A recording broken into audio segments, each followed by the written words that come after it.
जब हम उस लाइन को पढ़ते हैं कि पीपल ऑफ इंडिया, हम भारत के लोग भारत को संपन्न प्रभु संपन्न समाजवादी धर्मनिरपेक्ष लोकतांत्रिक राज्य बनाने के लिए तथा उसके समस्त नागरिकों को सामाजिक आर्थिक और राजनीतिक न्याय विचार अभिव्यक्ति विश्वास धर्म और उपासना की स्वतंत्रता प्रतिष्ठा और अवसरों की समानता प्राप्त कराने के लिए तथा उन सब में व्यक्ति की गरिमा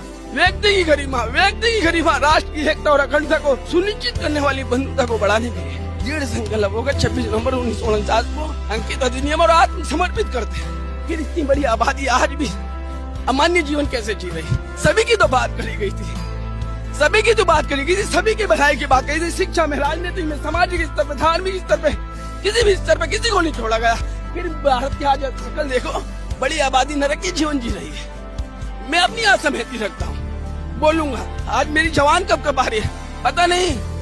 इतना तोड़िए मत लोगों को, इतना कमजोर मत कीजिए। मैं कहता हूँ लोकतंत्र में ना अहंकारी संवाद होना चाहिए और संवाद के दरवाजे दोनों तरफ से खुले होने चाहिए। जब आदमी हताश और निराश हो जाता है ना, तो नीरज की एक लाइन कह रहा हूँ सर, सपन जड़े फूल से मीत चुबे सूल से लुट गया सिंगार सभी बाग के बबूल से, हम खड़े खड़े बाहर देखते रहे कारवां गुजर गया गुबार देखते रहे, नींद भी खुली न थी आहे धूप डल गई, पाँव भी उठे न थे कि जिंदगी फिसल गई, पाँच पाँच झड़ गए साग साग जल गई, चाहत तो निकल सकी न पर उम्र निकल गई।